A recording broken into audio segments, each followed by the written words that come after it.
बिस्मिल्लाहिर्रहमानिर्रहीम। साईं सदाई करीम थे सिंध सुकार, दोस्त मिठा दिलदार, आलम सब आबाद करीम।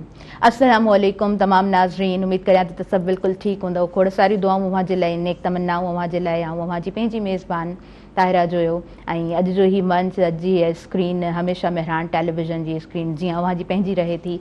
सो अॼु जो प्रोग्राम ऐं अॼु जी हीअ ट्रांसमिशन 14 अगस्त जी 78 साल आज़ादी खे पूरा थिया आहिनि। जश्न आज़ादी अवां सभिनीनि खे मुबारक। ऐं सॼे मुल्क में जिथे तोपनि जी सलामी पेश कई वञे पई क़ाइदे आज़म जी मज़ार ते, असां ॾिसंदा आहियूं हर साल जेको आहे सो रिवायती अंदाज़ सां जेको आहे सो उते सलाम पेश कयो वेंदो आहे। पाण जेकॾहिं ॻाल्हि कयूं इस्लामाबाद जी या पाकिस्तान जे वॾनि शहरनि जी, हर हंधि ॾाढी बहितरीनु अंदाज़ में तक़रीबूं हलंदियूं आहिनि ऐं ॾाढो हिकिड़ो ख़ूबसूरत अंदाज़ में उहे तक़रीबूं पाण हर साल स्क्रीन ते ॾिसी रहिया हूंदा आहियूं। डिफरेंट स्क्रीन्स जे ज़रिए असांखे हर ख़बर पवंदी आहे। ऐं अॼुकल्ह त सोशल मीडिया जो दौरु आहे त हर ख़बर पाण खे आसानी सां पइजी रही हूंदी आहे। आज़ादी दर हक़ीक़त आहे छा?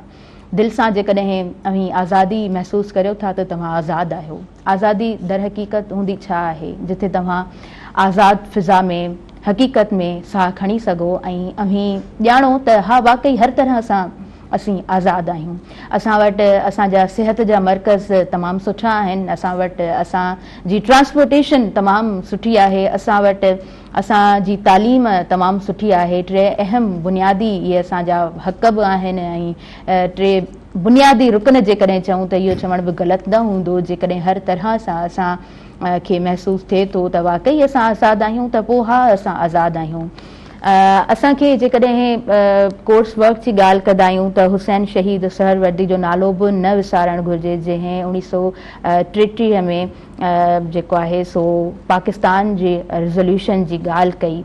ऐं उनखां पोइ जेकॾहिं असीं ॻाल्हि करियूं था सिंध जी त पोइ सिंध जो बि असां तारीख़ में हिकिड़ो उहो क़दम ॾिसूं था जंहिंखे पाण कॾहिं बि विसारे नथा सघूं, या तारीख़ उन चैप्टर खां बग़ैर असांखे मुकमल नज़र कोन थी अचे। उते असांखे पंजाब, उते असांखे KPK, उते असांखे बलोचिस्तान नज़र कोन थो अचे। ख़ैर जॾहिं असां ॿ क़ौमी नज़रिये जी नाज़रीन ॻाल्हि कंदा आहियूं त ॿ क़ौमी नज़रियो असांजे साम्हूं वाज़े आहे, जेको असांखे पंहिंजे सिलेबस में पढ़ायो वेंदो आहे। पर हमेशह हिकिड़ी ॻाल्हि मां कंदी आहियां त सिलेबस खां हटी करे जेकॾहिं असां मुख़्तलिफ़ किताबनि खे टच कंदासीं, जेकॾहिं हक़ीक़त में असांखे आज़ादी जी ॻाल्हि करियूं था या हिस्ट्री जी ॻाल्हि करियूं था, अव्हांखे हिस्ट्री इंट्रस्टिंग लॻे थी त पोइ अव्हां उहे हक़ीक़तूं बि ॼाणण जी कोशिशि ज़रूरु कंदा आहियो। सो अॼु पूरे पाकिस्तान में आज़ादी खे मल्हायो वञे पियो। डिफरेंट स्कूल्स में जेको आहे सो पाण तक़रीबूं थींदे ॾिसूं पिया। मार्काए हक़ इहो जेको वर्ड आहे जहिड़े अंदाज़ में असांजे साम्हूं पेश अचे पियो ऐं केतिरियूं तक़रीबूं इन स्लोगन सां थींदे पाण ॾिसूं पिया ओवरऑल पूरे पाकिस्तान में। सिर्फ़ु सिंध जी ॻाल्हि न पई कयां पर पूरे पाकिस्तान जी ॻाल्हि कयां पई। सो जिथे जिथे बि कामयाबु तक़रीबूं थियूं आहिनि अवां सभिनीनि खे उन्हनि जूं बि मुबारकूं हुजनि। ऐं अॼु जो जेको प्रोग्राम आहे उन में असां हिस्ट्री ते ज़रूरु ॻाल्हाइण जी कोशिशि कंदासीं ऐं चाहींदासीं त हिस्ट्री जा जेके बाब आहिनि उहे अव्हांजे अॻियां बि उन्हनि खे जेको आहे सो उन्हनि ते डिस्कस कयो वञे। अव्हांजे अॻियां उन्हनि जो ज़िक्र हुजणु खपे। जॾहिं पाकिस्तान जे परचम जी ॻाल्हि कंदा आहियूं त हिकिड़ो रंग असांखे साओ नज़र ईंदो आहे ऐं हिकिड़ो रंग असांखे अछो नज़र ईंदो आहे, जेको अॼु जहिड़े अंदाज़ में उहे ड्रेस बि पहिरियल आहे। ऐं हर हंधि तव्हां जेको आहे न मुख़्तलिफ़ ॿारनि खे ऐं हर माण्हू खे पाकिस्तानियुनि खे तव्हां हिन ई रंग में जेको आहे सो रंगियल ॾिसंदा हूंदव। जॾहिं असां पाकिस्तान जी ॻाल्हि कंदा आहियूं त ला इलाहा इल्लल्लाह जे नाले ते पाण खे ॿुधायो वेंदो आहे त असांजो मुल्क आज़ादु थियो। ऐं ईअं हिकिड़ो पासो असांखे अक़लियतुनि जे लाइ नज़र ईंदो आहे। ऐं जॾहिं थोरो पाण अक़लियतुनि जे बाबति पढ़ंदा आहियूं त कुझु ॾींहं पहिरियां ई हिन प्रोग्राम में बि पाण जॾहिं मॉर्निंग शो कंडक्ट कंदा आहियूं त अक़लियतुनि जो ॾींहुं बि पाण सेलिब्रेट कयोसीं। ऐं जॾहिं जॉब्स ईंदियूं आहिनि त उन में बि 5% पाण ॾिसंदा आहियूं त माइनॉरिटी जूं सीट्स मौजूदु हूंदियूं आहिनि। ऐं उहे अलॻि न आहिनि, असां शुरू खां गॾु रहिया आहियूं, पाण गॾु आहियूं ऐं असांजा इक्वल राइट्स आहिनि। असांखे गॾु रहणो आहे। पर जेके बि असां जूं दोस्तूं असां सां गॾु जेके बि छोकिरा या छोकिरियूं पढ़िया आहिनि गॾु त पाण भाईचारे सां एके सां ऐं मुहबत सां रहिया आहियूं। उन्हनि जूं तक़रीबूं हुजनि, उन्हनि जूं सेलिब्रेशन्स हुजनि त असां बि उहे सेलिब्रेट कंदा आहियूं ऐं ॾाढो दिलि सां सेलिब्रेट कंदा आहियूं। ऐं जॾहिं बि असांजूं ईदूं हूंदियूं आहिनि, जॾहिं बि असांजा त्योहार हूंदा आहिनि त उहे ॾाढे पुरजोश थी करे असांखे विश बि करे रहिया हूंदा आहिनि, असां सां गॾु सेलिब्रेट करे रहिया हूंदा आहिनि। सो चयो वेंदो आहे त ॿधी में ताक़त आहे, जेकॾहिं असां हिक ॿिए खे एक्सेप्ट करियूं था, हिक ॿिए खे स्पेस ॾियूं था त ॾाढी पॉज़िटिव ॻाल्हि आहे, ॾियणु खपे जिथे बि हुजो, उन्हनि जो तमामु घणो ख़्यालु करणु खपे। नाज़रीन, अॻियां वधूं था पंहिंजे प्रोग्राम जी तरफ़। आयल जेके मुंहिंजा मुअज़्ज़िज़ महिमान आहिनि, टाइम नथी वठां, उन्हनि जो तारीफ़ मां करायां थी। इमरान अली नुनारी साहब मौजूदु आहिनि, एसोसिएट प्रोफेसर आहिनि सिंध यूनिवर्सिटी सां, सिंधन वाबस्तगी आहे। पॉलिटिकल साइंस जी ॻाल्हि करियां थी मां, सोशल साइंस जी ॻाल्हि करियां थी, उन्हनि जा सब्जेक्ट आहिनि, हिस्ट्री उन्हनि जो सब्जेक्ट आहे ऐं ॾाढा बहितरीनु पाण उस्ताद आहिनि। दिलि जी गहराई सां तव्हांखे भली कार चऊं था सर। अस्सलाम वालेकुम। वालेकुम सलाम। Good morning.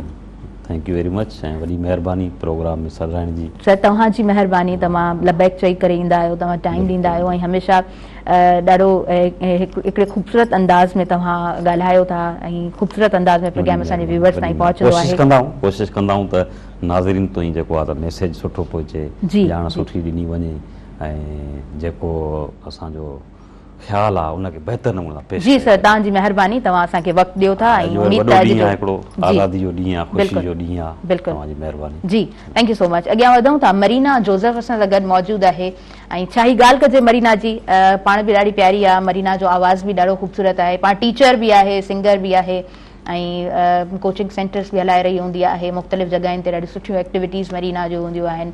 ॻाल्हाइण जो अंदाज़ बि ॾाढो प्यारो अथसि। मरीना जोसेफ, मैं आपको वेलकम कहती हूँ। कैसी हैं आप? ठीक हैं?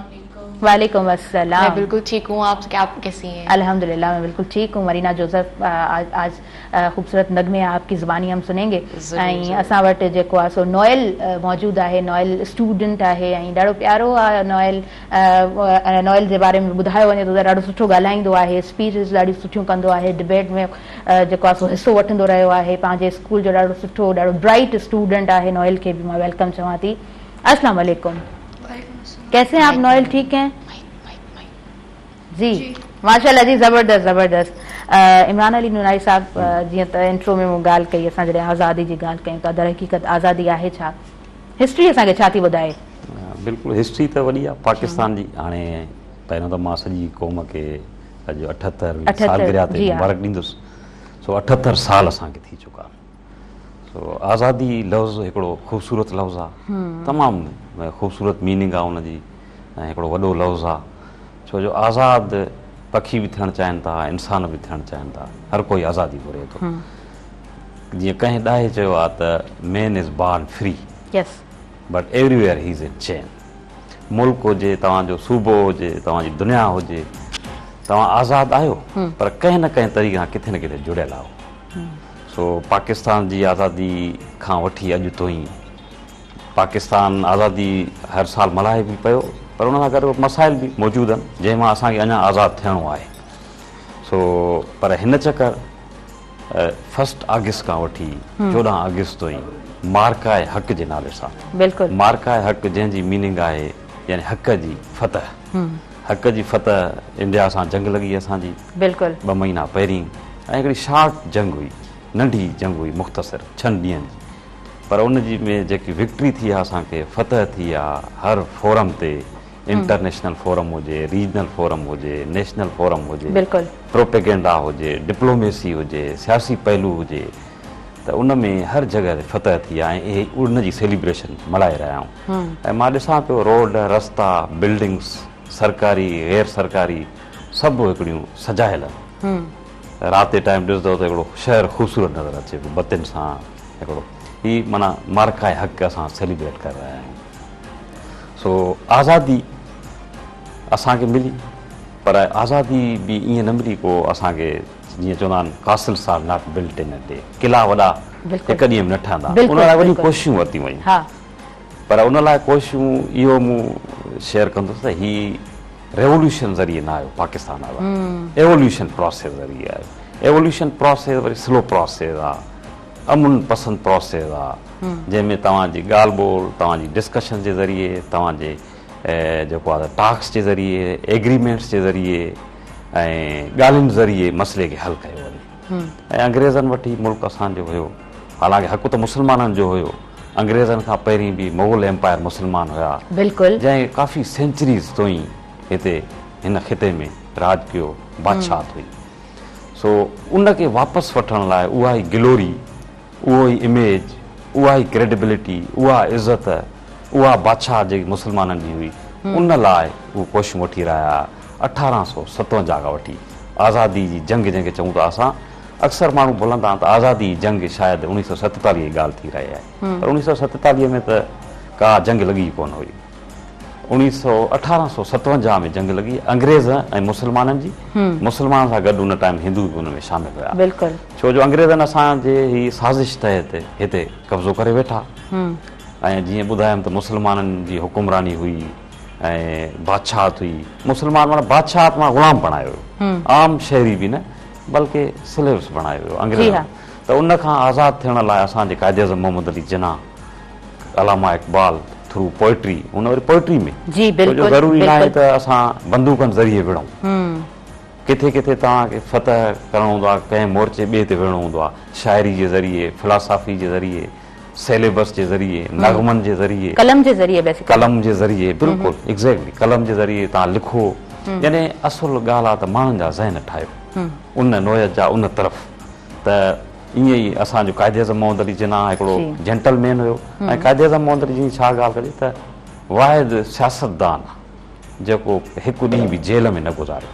अॼुकल्ह ॾिसूं था सियासतदान रोज़ केस नवां जेलनि में पिया आहिनि, वरी छॾाइजी वञनि, वरी हुकुमरानी कनि था। क़ाइद आज़म मोहम्मद जेंटलमैन हुयो, फुल सूट हमेशह पाईंदो हुयो, अंग्रेज़ी ॿोली ॻाल्हाईंदो मोस्टली, हुन हिकिड़ो पंहिंजो स्टाइल हुयो। यानी बिल्कुलु, त उन जूं कोशिशूं जंहिं टाक्स जे ज़रिए, डिप्लोमेसी जे ज़रिए, ऐं उन खां अलावा अलामा इक़बाल पंहिंजी शाइरी, पंहिंजी फिलासफ़ी, पंहिंजी टीचिंग ज़रिए, ऐं ॿियो सर सैयद अहमद ख़ान जो वॾो रोल हुयो, तमामु वॾो, छो जो आइडियालॉजी तव्हां सवेरे जेकी ॻाल्हि कई, उन जो असुल में बानीकार आइडियालॉजी जो आहे सर सैयद अहमद ख़ान।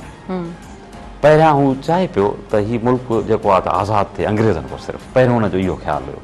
पर बाद में जॾहिं हुननि अंग्रेज़नि जो इंटेंशन ॾिठी ऐं ॿी क़ौम जेकी मेजॉरिटी में हुई उन्हनि जा बि इरादा ॾिठा त नेक नथा लॻनि, अॻिते हली वरी उहे पंहिंजी माना हुकुमरानी, पोइ उन्हनि आइडियालॉजी ॾिनी आहे टू नेशन थ्योरी, ॿ क़ौमी नज़रिए जी, जेको तव्हां सवेरे चयो ला इलाहा इल्लल्लाह, पाकिस्तान का मतिलब क्या, ला इलाहा इल्लल्लाह।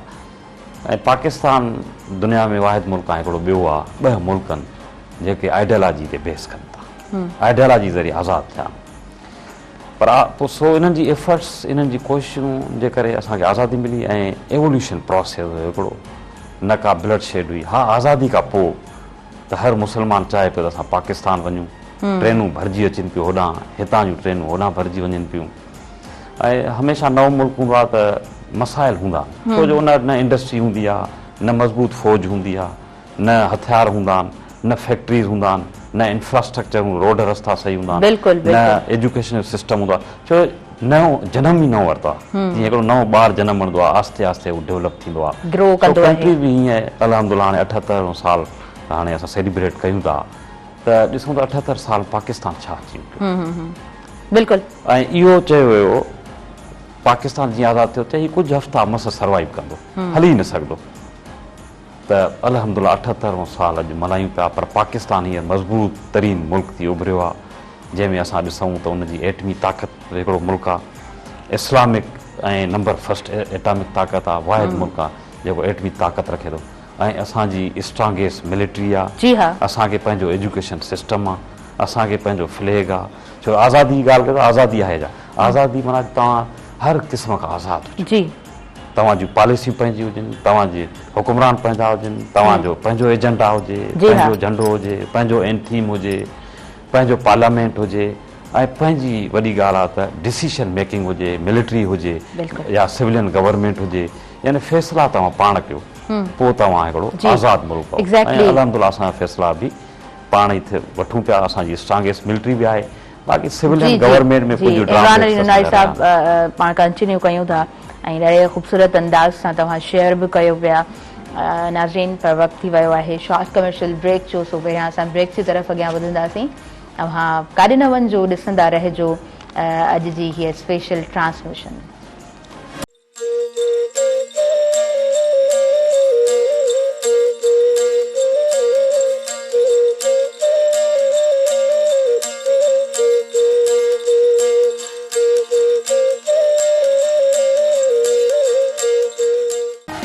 नाज़रीन सभिनी ॾिसंदड़नि खे आऊं ॿीहर भलीकार चवां थी ऐं अॼु जी हीअ ट्रांसमिशन अव्हां जे लाइ, अॼु जी स्क्रीन अव्हां जे लाइ। सेट बि ॾाढो ख़ूबसूरत, मां आयसि त सेट बि इलाही ख़ूबसूरत लॻे पियो ऐं हर तरफ़ असांखे जेको आहे सो पाकिस्तान जो परचम लहराईंदे नज़र अचे पियो।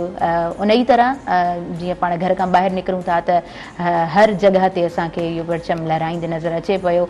सो अॼु जो ही सेट बेहद ख़ूबसूरत लॻी रहियो आहे। अॻियां वधूं था, मरीना जोज़फ साहिबा असां सां गॾु मौजूदु आहिनि। मरीना टीचर भी आहे, ॾाढी सुठी सिंगर भी आहे। मरीना, आज़ादी के दिन को कैसे देखती हैं आप? सबसे पहले तो आप सबको आज़ादी का ये दिन बहुत मुबारक हो और तमाम देखने वालों को मेरी तरफ से जश्न आज़ादी बहुत मुबारक हो। बेशक आज एक दिन होता है, साल में आता है, लेकिन हम इसे रोज़ मनाते हैं क्योंकि अगर आज़ादी ना हो तो हम एक दिन भी सांस लेने में मुश्किल होगी, शायद ज़िंदा ना रहे।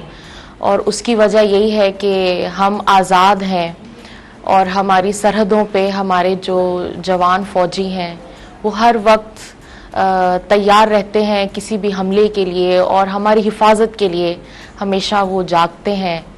तो हमें तो आज़ादी का हर दिन मनाना चाहिए, लेकिन आज का ये दिन जब आता है तो ज़रा और पैट्रियाटिक हो जाते हैं। हमारी जो सोल्स हैं, हमारी जो सोच है, हमारा जज्बात हैं हमारे, वो और ज़्यादा स्ट्रॉन्ग हो जाते हैं और हम सोचते हैं कि आज का ही ये दिन था, ये मुबारक दिन था जो 78 इयर्स पहले और इतनी कुर्बानियों के बाद, क्योंकि ये वो दिन भी इतना खुशहाल नहीं था, लेकिन क्योंकि आज़ादी थी तो हमने उस दिन भी बहुत सारी जानों का ज़या किया था और वो शहीद हैं, हम उनको याद करते हैं। तो ये दिन बहुत खूबसूरत है। और अगर हम अपने कम्युनिटी लेवल पे देखें तो हम अपने चर्चेस में, हम अपने प्रोग्राम्स में हम इस दिन को बहुत खूबसूरती से मनाते हैं, मिली नगमे गाते हैं और हमारे जो स्टूडेंट्स हैं वो कायदे आज़म का गेटअप करते हैं, लामा इकबाल का गेटअप करते हैं, उनकी शायरी को दोहराते हैं और कायदे आज़म के कोटेशंस को दोहराते हैं। तो हम इसे बहुत खूबसूरती से मनाते हैं और बहुत अच्छा लगता है। ज़बरदस्त ज़बरदस्त। लाइव कॉलर आहिनि, उन्हनि खे प्रोग्राम में शामिल कयूं था। हेलो, अस्सलाम वालेकुम। हेलो जी, हेलो, अस्सलाम वालेकुम। हेलो, अस्सलाम वालेकुम। तव्हांखे मुंहिंजो आवाज़ अचे पियो? हेलो जी, तव्हां प्रोग्राम में शामिल थी चुका आहियो। तव्हां पंहिंजो नालो ॿुधायो, किथां खां ॻाल्हायो पिया?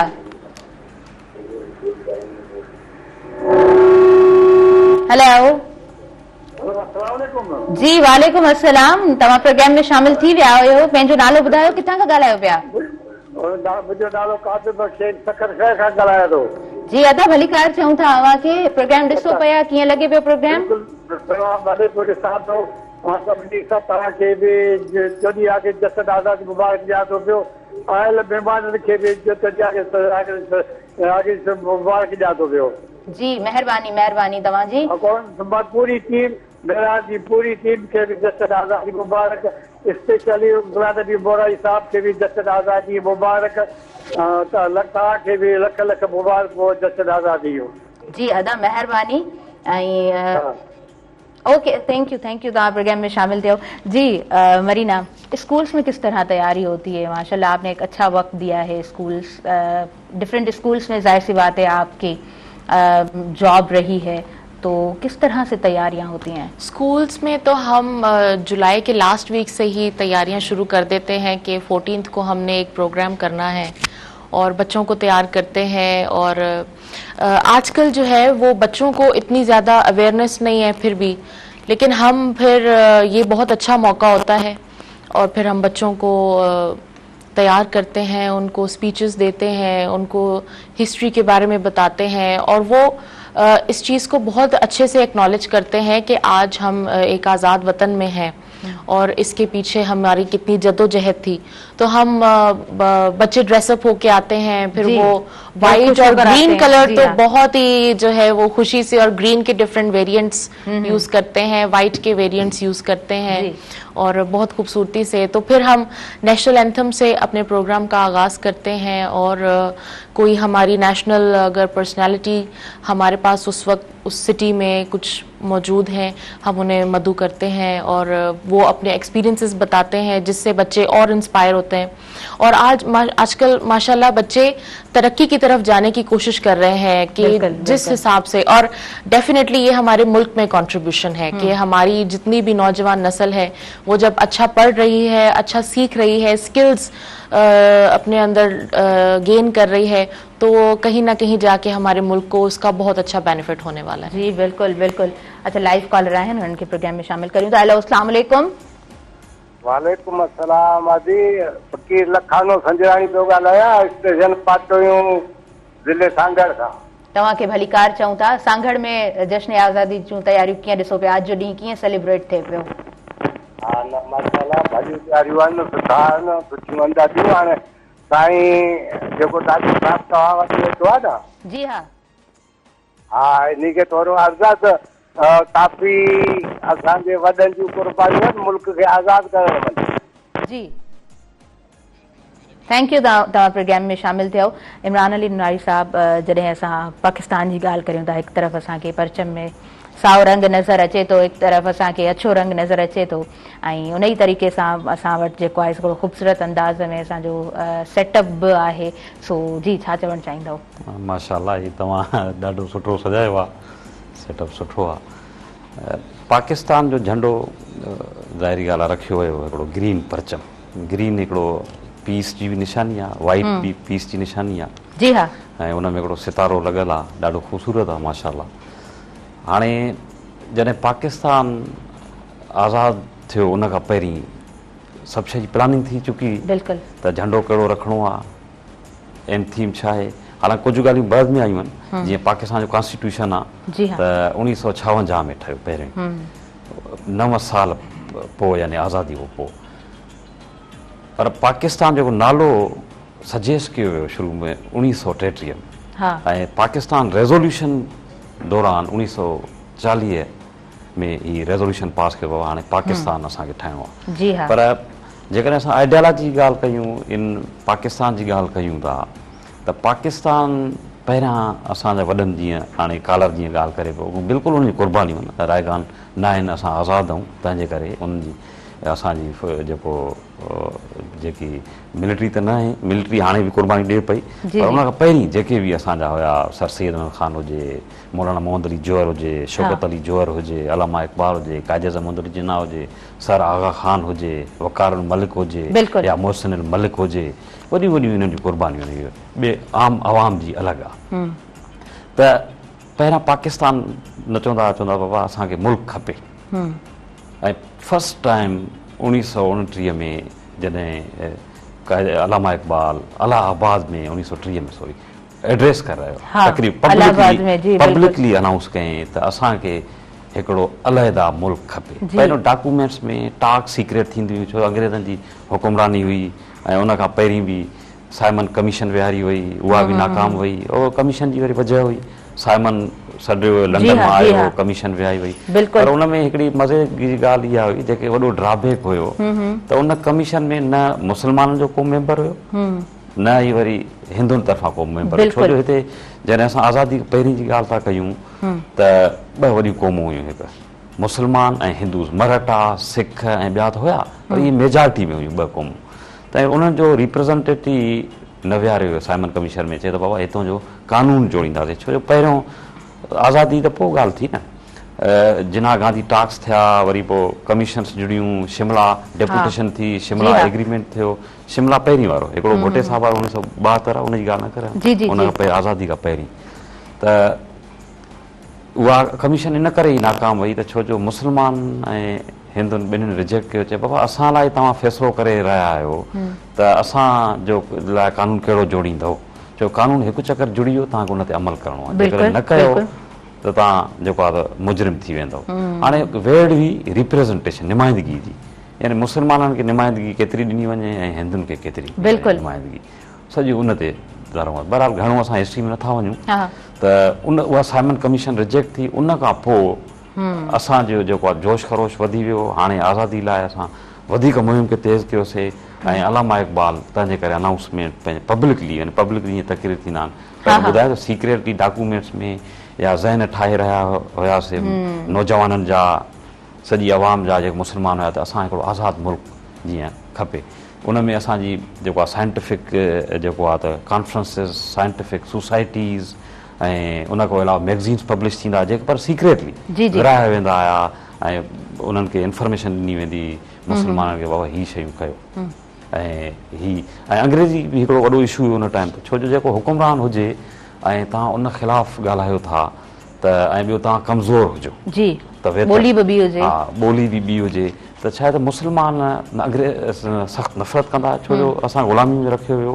ऐं ॿी ॻाल्हि त हिकिड़ी अहम पॉइंट जेका असांखे सम्झ में अचे थी त मुस्लमान मर्ज कोन थी सघिया न, जेका बि क़ौम आई उते जेको हिंदुस्तान में मर्ज थी वई, पर मुस्लमाननि पंहिंजी अलॻि आइडेंटिफिकेशन रखणु चाही पे, काफ़ी बुनियाद हुया। एग्ज़ैक्टली बुनियाद इहो त उहो अॻ में बादशाह थी चुका, मुग़ल एम्पायर, सुमरा, कलोड़ा, ॿिया दौर जेके बि हुया, यानी मुस्लमाननि जी हुकुमरानी रही साज़िश तहत। हिकिड़ी ईस्ट इंडिया कंपनी छा हुई, चंद माण्हुनि जी कंपनी, पर साज़िश त चए असां बिज़नेस करणु आया आहियूं, पर हुन हुकुमरानी कई। पर हिते इशू छाजो हुयो, टेक्नोलॉजी जो, उन्हनि वटि हथियार हुया ऐं असांजे मुस्लमान न टेक्नोलॉजी में एडवांस हुया न के हथियार हुया, तंहिंजे करे अंग्रेज़ डोमिनेट थी विया असां ते। त उहा अंदर में यानी वाह हुई मुस्लमाननि खे, त बाबा असांजी जेको हुकुमरानी छिनी वई आहे उहा गिलोरी, उहो इमेज उन्हनि खे वापसि करण लाइ ऐं पंहिंजी हुकुमरानी हासिलु करण लाइ। ऐं जेकर असां इहो वरी वॾो हिकिड़ो सुवालु उथंदो आहे पाकिस्तान में बि, बाबा जेकॾहिं हिकिड़ो ई मुल्क थी उभरिया त पोइ फ़ाइदा हुया नुक़सान हुया, उहो उन इशू ते असां उहो अलॻि इशू आहे। त उन लाइ ॿोली में नफ़रत कंदा त अंग्रेज़ वधीक कंदा, वरी असां ते चिड़ंदा, कावड़ कंदा। पोइ सर सैयद अहमद ख़ान, कायदे आज़म मोहम्मद जिन्ना जहिड़ा जेके सियाणा लीडर्स हुया, अलामा इक़बाल जहिड़ा, उन्हनि सम्झायो त बाबा ॿोली सां नफ़रत न कयो, भले तव्हां दिलि में रखो पर ज़ाहिर न कयो, छो जो हुननि वटि हथियार आहे ऐं हू हुकुमरानी में आहिनि, हू ताक़त ऐं मुस्लमाननि जो वरी ड्रॉबैक इहो आहे। हिस्ट्री जेकर पोइ हिते ॾिसंदासीं त जॾहिं साइंस ईजाद थी रिनाइसेंस पीरियड में उजागरता जो जेको टाइम आयो त असांजे पूरी दुनिया जे मुस्लमाननि 3 खां 4 सेंचुरी उनखे क़बूल ई न हुयो, चवनि पिया हीअ त बाबा काफ़रनि जो आहे, ईअं न आहे जेको हूअं त क़ुर मां सॼी साइंस वरिती वई आहे, ॾिसूं पिया हींअर जेको प्रूव थिए पियो। त उहा बि वजह आहे जो अॼु ताईं को मुस्लमान मुल्क एतिरो एडवांस थी न उभरियो आहे दुनिया में, जीअं अमेरिका आया, चाइना आया, जापान आहे, रूस आहे, बर्तानिया आया, इहे ॾिसो इन्हनि जेके ताक़तवर मुल्क रहिया आहिनि ऐं अॼु किथे आहिनि हू टेक्नोलॉजी में, साइंस में। पर हाणे असां सम्झणु लॻाऊं, सवेरे ॻाल्हि कराए जंग असांजी आहे आज़ादी जी, पहिरियों असांखे मुल्क आज़ादु करिणो, हाणे मुल्क जे अंदरि जेके मसइला आहिनि उन्हनि खां असांखे आज़ादु। सही, बिल्कुलु सही। ऐं आज़ादी मल्हाइण जो मक़सदु बि इहो आहे त हिकिड़ो अहद कजे, पंहिंजे परचम सां मुहबत हुजे, पंहिंजे मुल्क सां मुहबत हुजे, थिंक टैंक्स खे वेहणु खपे। दुनिया में त एनालिसिस थींदी आहे त असां वटि छा वियो, छा वापरियो, कीअं असांखे तरक़ी करणी आहे, असां सां जेके असां खां अॻु असां सां गॾु असां खां पोइ मुल्क आज़ादु थिया उहे कीअं तरक़ी कनि पिया, असां वटि छा ड्रॉबैक्स आहिनि, कीअं असांखे जेको आहे सो हिकमत अमलियूं तयारु करणियूं आहिनि। जॾहिं पाकिस्तान जे नाले जी ॻाल्हि कयूं था त रहमत अली चौधरी जेको आहे सो उन इहो नाउ एंड नेवर पंहिंजे किताब में पाकिस्तान जो ज़िक्र कयो ऐं कीअं उहो नालो जुड़ियो, त उन में कश्मीर जो बि ज़िक्र अचे थो। जॾहिं पाकिस्तान जो ज़िक्र थींदो आहे त कश्मीर जो ज़िक्र बिना पाकिस्तान जो ज़िक्र अधूरो हूंदो आहे। मरीना जोसेफ जी तरफ़ असां अॻियां वधूं था। मरीना, कुछ आपसे नगमा हम सुनेंगे, क्या सुनाएंगी? हमारे जो मिली नगमे हैं वो उनमें से कुछ सोहनी धरती। जी जी प्लीज। सोहनी धरती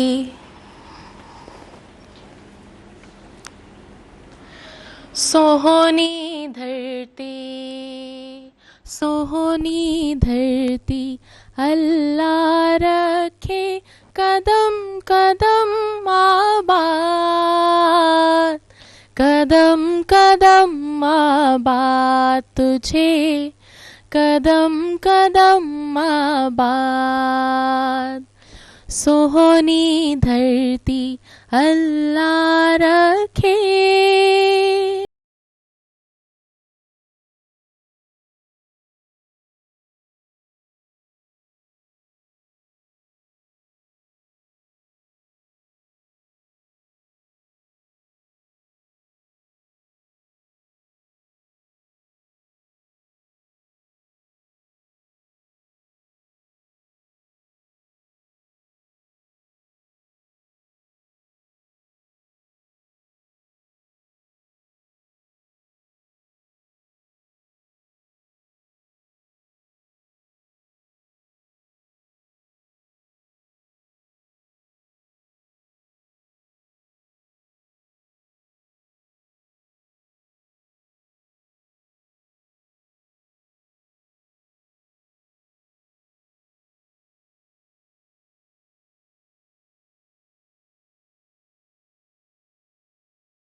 खूबसूरत खूबसूरत बड़ी खूबसूरत आवाज़ है मरीना की, ॾाढो मिठो ॾाढो प्यारो आवाज़ आहे मरीना जो। असां जेको आहे सो न्यूज़ ब्रेक की तरफ़ अॻियां वधूं था नाज़रीन, न्यूज़ ॿुधूं था, उन खां पोइ वापसि अचूं था ऐं कंटिन्यू कयूं था अॼु जे जश्न आज़ादी जी हीअ स्पेशल ट्रांसमिशन।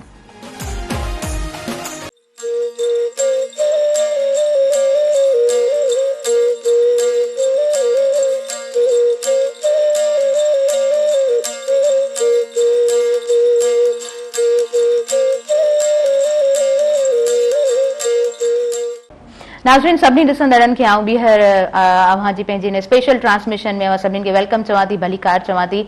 ऐं नंढपण खां पाण ॿुधो आहे न त ही मुंहिंजे क़ाइद जी जीअंदी जाॻंदी तस्वीर आहे, हज़रत इक़बाल जे ख्वाबनि जी ही ताबीर आहे, ही वतन प्यारो वतन सरमाए ऐं ईमान आहे, हिन ते दिलि कुर्बान हिन ते जान बि कुर्बान आहे। अॼु जो ही जेको मंच आहे ख़ूबसूरत ऐं अॼु जी ट्रांसमिशन अव्हां ताईं ख़ूबसूरत अंदाज़ में पहुची रही आहे। हिन वक़्तु असांखे जॉइन कयो आहे तनवीर सिद्दीकी साहब, ऐं पाण जेको आहे सो ॾाढा ख़ूबसूरत उस्ताद बि आहिनि, ॾाढा ख़ूबसूरत इंसान बि आहिनि, ॾाढा ख़ूबसूरत सिंगर बि आहिनि। ऐं हमेशह ई सर खे जेको आहे हिकिड़े पॉज़िटिव मैसेज सां जॾहिं बि सर खे ॿुधो आहे हिकिड़ो ॾाढो पॉज़िटिव मैसेज दिलि जी गहराई सां सर तव्हांखे भली कार चऊं था। अस्सलाम वालेकुम। वालेकुम अस्सलाम, और पूरी कौम को और महरान टीवी की पूरी इंतजामिया को, स्टाफ को 78वां यौम आज़ादी मुबारक। जी थैंक यू। अच्छा सर, हम स्टार्टिंग में ही आपसे कुछ सुनेंगे और मिली नगमा कुछ भी आपकी सिलेक्शन हो। पहले मैं लाइव कॉलर हैं उनको शामिल करती हूँ प्रोग्राम में, फिर आपसे सुनते हैं। हेलो अस्सलाम वालेकुम। वालेकुम सलाम अजी, जश्न आज़ादी मुबारक हो। हा दा, अव्हांखे बि मुबारक हुजनि। कीअं आहियो? ख़ुशि आहियो? ठीकु आहियो? पंहिंजो नालो ॿुधायो, किथां खां पिया ॻाल्हायो? नाज़ादी मोहब्बत गुगो, दड़ो शहर, ज़िलो सुजावल। ऐं जो बिलावल भुट्टो साहब ऐं तमामु फ़ौज जा जवान तव्हांखे, तव्हांजे सॼे प्रोग्राम जे साथ खे, गुलाम नबी मोराई साहब खे जश्न मुबारक हो। थैंक यू अदा। प्रोग्राम कीअं पियो लॻे तव्हांखे? Okay thank U. तव्हां प्रोग्राम में शामिल थी चुका। जी सर, तव्हांजी तरफ़ अॻियां वधंदासीं। बहितरीन इलाही प्यारो तव्हांजो आवाज़ आहे ऐं हमेशह ई जॾहिं बि सर खे ॿुधो आहे मतिलबु असां सर ॻाईंदा आहिनि त पोइ गुम थी वेंदा आहियूं, इंजॉय करणु लॻंदा आहियूं। ऐं म्यूज़िक जी त छा ई ॻाल्हि कजे, म्यूज़िक हूअं बि रूह जी ग़िज़ा मञियो वेंदो आहे। जॾहिं बि डिप्रेस्ड माण्हू बि म्यूज़िक ॿुधे न त पोइ उनजो डिप्रेशन बि किथे न किथे घटिजी ज़रूरु वेंदो आहे। सो म्यूज़िक जी हिकिड़ी अलॻि दुनिया आहे। इमरान अली नुनारी साहब, कीअं लॻो सर? माशाल्लाह ॻाल्हाईंदा बि इलाही सुठो आहे, उनजो सब्जेक्ट आहे ऑब्वियसली, उन्हनि जी हिकिड़ी रिसर्च पंहिंजी आहे, पर सर ॻाईंदा बि ॾाढो साईं। लास्ट टाइम ॿुधियोसीं पर ॻाइण बि ॿुधियोसीं त साईं सिंगर बि सुठा जी, ॻाल्हाईंदा बि सुठो आहिनि, बिल्कुलु सिंगर बि बहितरीन, तमामु सुठो। ज़रूरी आहे नौजवाननि खे हिमथाइण लाइ। बिल्कुलु। अच्छा सर, लाइव कॉलर आहिनि, उन्हनि खे शामिल करियूं। हेलो अस्सलाम वालेकुम। वालेकुम सलाम मैडम, छा हाल आहे? आहियो? अल्हम्दुलिल्लाह, तव्हां ॿुधायो कीअं आहियो? ठीकु आहियो? पंहिंजो नालो ॿुधाइजो ऐं अव्हां किथां खां ॻाल्हाए रहिया आहियो? अल्हम्दुलिल्लाह ठीकु। मां पहिरियां असां असुल बेसिकली असां रानीपुर सिटी तालुका सूबेदारी आहियूं, पर हाणे इस्लामाबाद में रहूं था। अच्छा, इस्लामाबाद में छा कंदा आहियो? जी मैडम, हिकिड़ो सवाल आहे, जंहिं तरीक़े सां 14 अगस्त जे हवाले सां प्रोग्राम है तव्हां कयो था पिया, जहिड़ी तरह सोशल मीडिया ते, इलेक्ट्रॉन मीडिया ते ॻाल्हियूं ॿोलियूं हलनि थी पियूं ऐं बहितरीन तरीक़े सां मल्हायो पियो वञे। जी, तव्हां सर बि वेठो आहे, तव्हां बि वेठा आहियो। जे कॾहिं असां सूर्य बादशाह जी असां ॻाल्हि खे यादि कयूं वञूं त असांजी जेके सूर्य बादशाह कुर्बानी ॾिनियूं आहिनि ओड़ी तरह सां उनखे यादि न पियो कयो वञे। जहिड़ी तरह सां इलेक्ट्रॉन मीडिया ते सिंधी चैनल असांजा आहिनि ते सूर्य बादशाह खे यादि नथा कया वञे, उन जे हवाले सां। जी अदा, असां त हर ॾींहं जे हवाले सां जंहिंजूं कुर्बानियूं आहिनि, जिन जो कमु आहे, त असां कोशिशि कंदा आहियूं त उन्हनि ते ॻाल्हायूं या उन्हनि जे प्रोफाइल खे खणी अचूं। कोशिशि त रहे थी, ऐं नो डाउट हर कंहिंजो कमु आहे, उन्हनि खे सुर्ख सलाम आहे, जिन जूं बि महिनतियूं आहिनि ऐं जंहिं फील्ड में जंहिं जूं बि महिनतियूं आहिनि। ऐं कुर्बानीनि जी छा ई ॻाल्हि कजे, जिन जूं कुर्बानियूं हुजनि थियूं त उन्हनि खे त ऑब्वियसली यादि कजे थो। अच्छा, इमरान अली नुनारी साहब, जॾहिं पाण थोरो अगेन हिस्ट्री ते वञूं था ऐं असांखे ख़बर पवे थी त हीउ मुल्क जेको आहे सो एतिरी जिदोजहद खां पोइ, एतिरी महिनत खां पोइ असांखे मिलियो आहे, हीअ सरज़मीन असांखे जॾहिं मिली आहे, उहो बि ॾिसो न हिकिड़ो डिस्कस थींदो आहे त जंहिंजी आर्मी स्ट्रॉन्ग न आहे त पोइ उन्हनि जो गज़ा जहिड़ो हाल थींदो आहे। मां चाहींदमि त थोरो तव्हां इन बाबति बि ॻाल्हायो। एक्ज़ैक्टली, बिल्कुलु दुरुस्त था चओ। छो जो हींअर ख़ासि तौर ते हीउ जेको दुनिया जो नक्शो हली रहियो आहे ऐं दुनिया में जंगियूं हली रहियूं आहिनि, वटसठ लॻी पई आहे ऐं टेक्नोलॉजी जो दौरु आहे, साइंस जो दौरु आहे, ऐं त असां जेकॾहिं परखींदासीं, गहराई में वेंदासीं न, हींअर हर मुल्क कोशिशि करे रहियो आहे त असां वधि खां वधि ताक़तवर थियूं। हाँ, ऐं मुल्क जी ये जंग ताक़त जी आहे न? जी जंग आहे, बिल्कुलु माइट इज़ राइट थी वियो। मां चवां थो कानून आहिनि, कॉन्स्टिट्यूशन आहे, इंटरनेशनल लॉ बि आहे, इंटरनेशनल कोर्ट ऑफ जस्टिस बि आहे, ह्यूमन राइट्स बि आहे, यूनाइटेड नेशन सिक्योरिटी काउंसिल जो फोरम बि आहे, पर उन्हनि जो किरदारु ॼणो पुठिते रहिजी वियो आहे, जेकी हक़ीक़त आहे दुनिया जी। जी हाँ, जी हाँ। त पाकिस्तान बि कोशिशि करे रहियो आहे त पंहिंजी ताक़त खे वधि खां वधि उभारियां वधीक। जीअं पहिरियां हूंदो जियो पॉलिटिकल, उन ते ज़ोर ॾिनो वेंदो, हाणे आहे जियो इकोनॉमिक। जी, यानी तव्हां हिकिड़ी सुठी इकोनॉमी थी उभरियो। ऐं हींअर असांजी हुकूमत बि कोशिशि करे रही आहे त इकोनॉमिकली असां पावरफुल थियूं। जी हाँ। ऐं मिलिट्री त अलहमदुल्ला असांजी पावरफुल आहे बिल्कुलु, ऐं हिकिड़ी तमामु मज़बूत मिलिट्री आहे जंहिंजी पूरी दुनिया में वाखाण आहे हींअर त ख़ासि तौर ते। ऐं हीअ जेकी जंग थी जेकी इंडिया खां पोइ, उन खां पोइ त असांजे अलहमदुल्ला पूरी दुनिया में वाखाण थी रहे असांजी मिलिट्री जी, असांजी ताक़त जी, असांजे पायलट्स जी, असांजी ताक़त जे मुज़ाहिरे जी। ऐं जंहिं हिसाब सां हिन अचीव कयो आहे, जंहिं हिसाब जी असांजी जेके मिलिट्री जेको आहे स्ट्रेटजी ठाही हिन जंग जी हिकमत अमली, उहा तमामु हैरान कुन आहे। ऐं अमेरिकन हिकिड़ो प्रोफेसर हुयो, उन जो मूं पढ़ी रहियो हुयुसि बयानु, त उहो चए पियो त हीअ हिननि जी जेकी स्ट्रेटजी आहे अहिड़ी रही जो दुनिया में इन जो लेसन बि ॾिनो वञे ऐं सिलेबस में शामिलु कयो वञे, वार स्ट्रेटजीज़ में या defence and strategic study courses में या कॉन्फ्लिक्ट रेज़ोल्यूशन में, त achievements and strategies of the Pakistani forces. त यानी प्रोपेगेंडा जीअं सवेरे ॻाल्हि कई, ॿियनि फोरम ते कामयाबु वियो आहे, पर जंहिं हिसाब सां जंहिं तरीक़े सां विड़ियो। ऐं कुझु ॾींहं पहिरीं इंडियन आर्मी चीफ जो बयान बि मूं ॿुधी रहियो हुयुसि, त चए पियो असांखे त ख़बर ई न हुई त इन क़िस्म जो पाकिस्तान तरफ़ां जवाबु ईंदो। यानी इहो छा आहे, टैक्ट आहे। ऐं हींअर जंग दुनिया में जेके हाइब्रिड वारफेयर आहे वॾी, यानी तव्हां नफ़्सियाती तौर ते उन्हनि खे क़ाबिज़ थियो ऐं जेको आहे त सबजुगेट कयो, माथियत बणायो पंहिंजे दुश्मन खे। सो असांजी मिलिट्री अलहमदुल्ला तमामु ताक़तवर आहे ऐं असां एटमी ताक़तनि, ऐं इहे चवणु कुझु मुल्कनि जो प्रोपेगेंडा कूड़ी जीअं कई वञे, ख़ासि तौर इंडिया तरफ़ां ऐं ॿियनि मुल्कनि तरफ़ां जेके असांजा मुखालिफ़ आहिनि, त बाबा न्यूक्लियर ही जेको आहे त असां सां हिन वटि ऐं दहशतगर्दी बि आहे, सेफ न आहिनि। न, ईअं न आहे, उहे सेफ हैंड्स में आहिनि, हींअर हथनि में आहिनि। असांजे जेके आर्मी जी पोज़ीशन ॾिसूं था, स्ट्रेंथ ॾिसूं था, स्ट्रेटजीस ॾिसूं था, उहे महफ़ूज़ हथनि में आहिनि। ऐं हींअर असांजा तालुका बि अलहमदुल्ला, छो जो टिनि ॻाल्हियुनि ते ख़ासि फोकस कंदासीं। जॾहिं असां मिलिट्री जी ॻाल्हि कंदासीं ऐं वार जी ॻाल्हि कंदासीं, स्ट्रेटजी जी ॻाल्हि कंदासीं, मुल्क जी सालमियत जी ॻाल्हि कंदासीं, हिकु त असांजी नेशनल सिक्योरिटी पॉलिसी आहे, उहा अलहमदुल्ला वाज़िब आहे, असांजी तमामु मज़बूत आहे, ज़बरदस्त क़िस्म जी आहे, हिकमत अमलियूं ऐं स्ट्रेटजी सिक्योरिटी जेकी आहे, त यानी दुश्मन खे भरपूर असां जवाबु ॾेई सघूं था कंहिं बि तरीक़े सां। ऐं को असांखे मेरी अख सां ॾिसंदो उनखे बि जवाबु ॾेई सघूं था। ऐं ॿी आहे फॉरेन पॉलिसी, जी हाँ, ख़ारजा पॉलिसी। ऐं पाकिस्तान जी हींअर हिन वक़्तु को दौर हुयो जॾहिं असां वटि सिविलियन गवर्नमेंट में फॉरेन मिनिस्टर बि न, पर हिन टाइम तमामु मज़बूत पाकिस्तान। एग्जैक्टली इमरान साहब तव्हां ॾाढी ख़ूबसूरत ॻाल्हि कई आहे। लाइव कॉलर आहिनि सऊदीअ मां, उन्हनि खे असां प्रोग्राम में शामिल कंदासीं। हेलो, अस्सलाम वालेकुम। वालेकुम सलाम व रहमतुल्लाहि व बरकातहू। जी मीरजत साहब, ख़ुश लॻा पिया आहियो, ठीकु आहियो? बाबा ख़ैर, तव्हां ॿुधायो? अल्हम्दुलिल्लाह, तव्हांजी दुआऊं आहिनि। प्रोग्राम ॾिसो पिया, छा चवणु चाहींदव? आमीन जी, प्रोग्राम ॾिसो पिया, छा चवंदव? हा, पाकिस्तान हल ॾिसूं था पिया, असांजी हले थो पियो। महिरबानी, महिरबानी। आज़ादी तव्हांखे मुबारकूं, तव्हांजे सॼे सथ खे।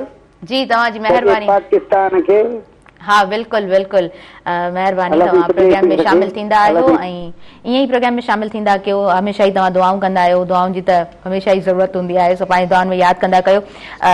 तनवीर साहब, 78 साल गुजरे हैं, क्या कहना चाहेंगे आप? हाँ, बड़ी स्पीड से ये वक्त गुजरा है और हम देखते हैं कि क़याम पाकिस्तान के बाद हमारे सामने बहुत सारी, जिसे हम इनिशियल प्रॉब्लम्स कह सकते हैं, थी, लेकिन अल्हम्दुलिल्लाह हमने अपने लीडरान और पाकिस्तान के जितने लोग हैं जिसके पास जो भी सलाहियत है, उसने अपनी सलाहियतों को भरपूर अंदाज से इस्तेमाल किया। चाहे वो डॉक्टर्स हों, इंजीनियर्स हों, टीचर्स हों, तलबा हों, वकला हों, अदीब हों, शायर हों, नौजवान हों, या ज़िंदगी का कोई भी शोबा हो, और ख़ास तौर पर ख़वातीन जो हैं उन ख़वातीन ने भरपूर अंदाज से 78 साल के अंदर नुमाया कारनामे अंजाम दिए, खेल में, सियासत के अंदर, अल्लाह भला करे समाजी उसमें, तिब में, मेडिकल की फील्ड के अंदर, यानी कि मर्दों के शाना बशाना उन्होंने ज़बरदस्त किस्म की कुर्बानियाँ भी पेश की और काम भी किया। बाज़ जगह हम जो है वो हमारी तरक्की की जो है वो सिम भी तब्दील हो गई थी, या कहना चाहिए कि उसकी रफ्तार भी थोड़ी कम हो गई थी, तो वो हमारा कसूर नहीं था, बल्कि हम जिस जगराफिया में रह रहे हैं तो उसमें दुश्मन ने जो है वो काफ़ी कोशिश की कि हमारी ख़ास तौर पर इकनॉमिक्स जो है ना हमारी वो क्लब्स कर जाए, ख़त्म हो जाए, ठीक है जी। और उसने बहुत मुख्तलिफ अंदाज में हमारे को हर्डल्स देने की कोशिश की, लेकिन अल्हम्दुलिल्लाह हमने इस 78 साल के अंदर जो है वो अपने आप को दुनिया से हर सेक्टर पे मनवाया। और सबसे बड़ी बात ये कि हमने अपने जो दिफा का जो शोबा था उसको इतना मजबूत कर लिया कि हम इस वक्त दुनिया के अंदर जो 8-9 मुल्क हैं उसमें से न्यूक्लियर पावर कहलाते हैं। ये हमारी सबसे बड़ी कामयाबी है, क्योंकि अगर जिस मुल्क का डिफेंस अच्छा नहीं है तो उस मुल्क को कोई भी कभी भी सरेंडर करा सकता है, उससे अपनी बात मनवा सकता है। और अभी पूरी दुनिया ने देखा, जैसे साई ने भी बताया कि अभी जो ये मई के महीने में मार्का हक हुआ, तो ये मार्का हक क्यों है? दुश्मन ने हमेशा साजिश की और उसकी सारा मलबा हम पर डाला, ठीक है, ये भी एक साजिश थी, मलबा हम पर डाला। तो हमने उनको समझाया भी, लेकिन जब उन्होंने नहीं किया तो फिर हमने कहा कि ठीक है, अब हम जो है आपको राइट बिल्कुल आंसर देंगे और अब हम हक पर हैं। तो हमने मई के महीने के अंदर अपने डिफेंस को भी प्रूव किया और फिर हम देखते हैं कि पाकिस्तानी कौम ने एक बार फिर अफवाज पाकिस्तान के साथ खड़े होकर पूरी दुनिया को बताया कि हमारे खिलाफ इंटरनल और एक्सटर्नल जो चाहे आपको करना है कर लें, लेकिन हम एक सीसा पिलाई हुई दीवार की तरह एक पाकिस्तानी कौम है।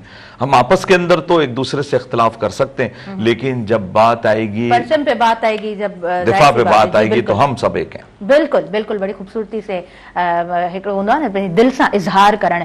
सो सर हमेशा जॾहिं भी ॻाल्हाईंदा आहिनि दिल सां ॾाढो बयान करे रहा होंदा आहिनि। So thank you so much, आपने हमें टाइम दिया, आपको किसी और प्रोग्राम में भी जाना है, आप हमेशा लब्बैक कहकर आते हैं और हमेशा ही आपका इनपुट बड़ा अच्छा रहता है। Thank you so much for your valuable time. नाज़रीन, असां वधंदासीं शॉर्ट कमर्शियल ब्रेक जी तरफ़, ऐं हुन खां पोइ पाण कंटिन्यू कयूं था अॼु जी स्पेशल ट्रांसमिशन।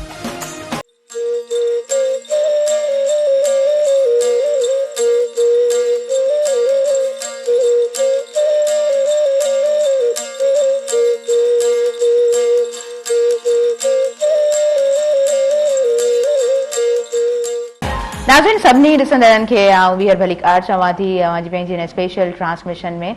ऐं पाकिस्तान जो जॾहिं ज़िक्र थिए थो, पाकिस्तान जी हिस्ट्री जॾहिं पढ़ूं था या पाकिस्तान जी हिस्ट्री बाबति जॾहिं ॼाण हासिल कयूं था, हूअं बि मां पहिरीं बि चयमि त हिस्ट्री इंट्रस्टिंग हूंदी आहे। ऐं इंट्रस्टिंग ज़ाहिरी ॻाल्हि आहे उन्हनि खे ई लॻंदी हूंदी जंहिंजो इंट्रस्ट हूंदो या इंट्रस्ट तव्हां डेवलप कयो हूंदो। ऐं पढ़ण खां पोइ जॾहिं पढ़ण जो मज़ो अची वञे न, त पोइ वाक़ई में किताब सुठा लॻंदा आहिनि। को बि मौज़ू, जेकॾहिं हिस्ट्री जी ॻाल्हि करियां थी त हिस्ट्री हिकिड़ो वॾो मौज़ू आहे, वॾो सब्जेक्ट आहे, त उन में बि तव्हांखे जेको आहे सो इंट्रस्ट सां जॾहिं पढ़ो था त मज़ो अचणु लॻे थो।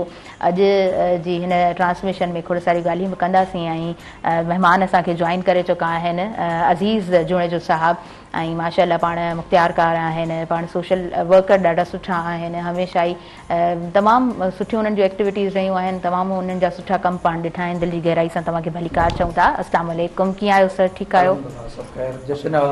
जी, मूंखे बि मुबारकूं हुजनि। ऐं मां ज़रूरु ॿुधाइणु चाहींदमि त सर ॾाढा सुठा शाइर बि आहिनि, ॾाढी सुठी शाइरी बि कंदा आहिनि, ऐं ॾाढो माना मुख़्तियारकार बि कोई हुजे ऐं शाइरी बि करे, मतिलबु ॾाढो अलॻि हिकिड़ो फील्ड आहे, सोशल वर्क बि करे रहिया हूंदा आहिनि। ऐं जॾहिं उन्हनि खे फारिग टाइम मिले थो त कलम जो बि हिकिड़ो ख़ूबसूरत इस्तेमालु आहे, सुठो लिखंदा बि आहिनि।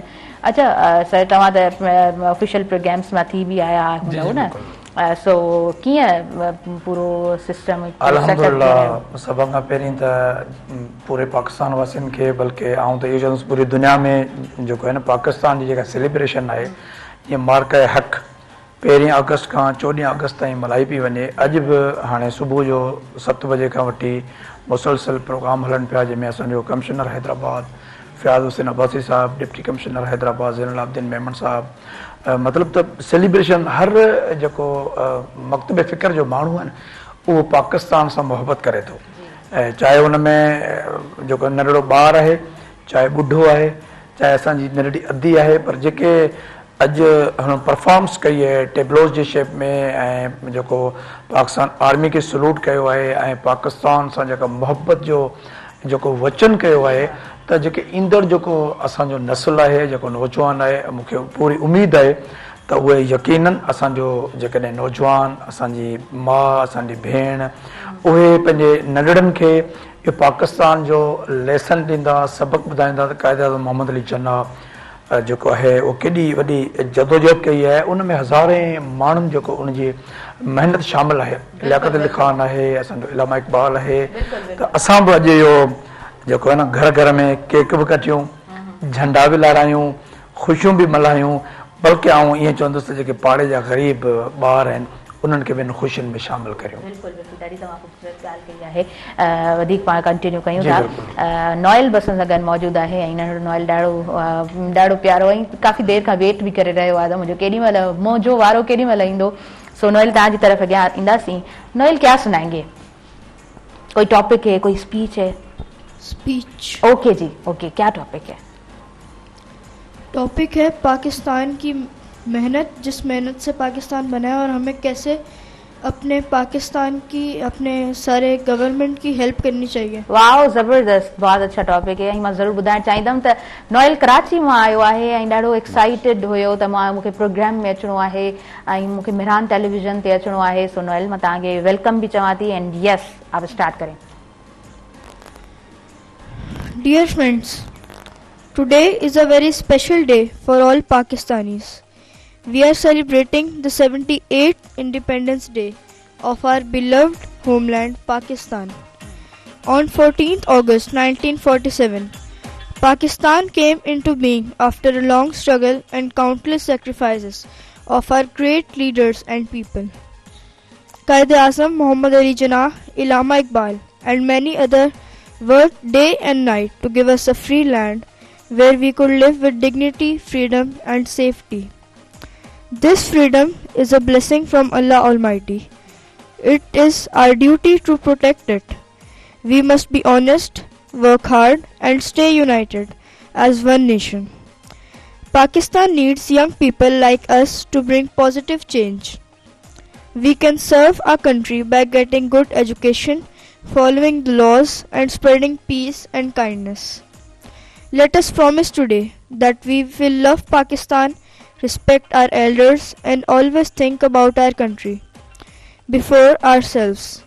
Together we can make Pakistan stronger, safer, and more successful.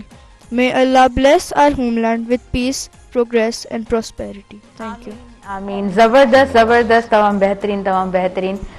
Noyyal, जीअं त मूं ॿुधायो त ब्राइट स्टूडेंट आहे ऐं हुनखे चाह हुयो त मां मेरान टेलीविज़न ते अचां, मां स्क्रीन ते अपियर थियां ऐं असां बिल्कुलु चांस ॾिनोसीं नॉयल खे ऐं असां ॿीहर कुझु ख़ूबसूरत सिटरूं ॿुधंदासीं, नगमो ॿुधंदासीं मरीना खां। जी मरीना। हा, ज़बरदस्त ज़बरदस्त, ख़ूबसूरत आवाज़ मरीना जो। मां पहिरीं बि चई चुकसि त मरीना जो आवाज़ु ॾाढो प्यारो आहे ऐं पाण वाकई में ॾाढी सुठी सिंगर बि आहे ऐं ॾाढी सुठी टीचर बि आहे, ॾाढी सुठी इंसान बि आहे मरीना, ॾाढी प्यारी आहे। पाण प्रोग्राम ॾाढो ख़ूबसूरत तव्हां ताईं नाज़रीन पहुची रहियो आहे, पर वक़्तु थी वियो आहे शॉर्ट कमर्शियल ब्रेक जो। सो साई जी तरफ़ अॻियां वधूं था ऐं वरी पोइ कंटिन्यू कयूं था अॼु पंहिंजी स्पेशल ट्रांसमिशन। नाज़रीन, सभिनी ॾिसंदड़नि खे आउं भली कार चवां थी। अॼु जी हिन स्पेशल ट्रांसमिशन में लाइव कॉलर आहिनि, पहिरीं उन्हनि खे शामिल कयूं था। हेलो, अस्सलाम वालेकुम।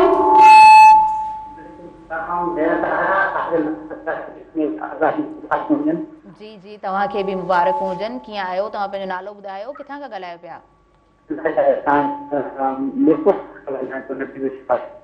जी, छा चवणु चाहींदव अॼु जे ॾींहं जे हवाले सां? अॼु जेको ॾींहुं असां त ईद जो ॾींहुं आहे, जो साईं दिलि सां मल्हाए रहिया आहियूं। जी, ऐं तव्हांजो प्रोग्राम तमामु शौक़ सां ॾिसी रहिया आहियूं।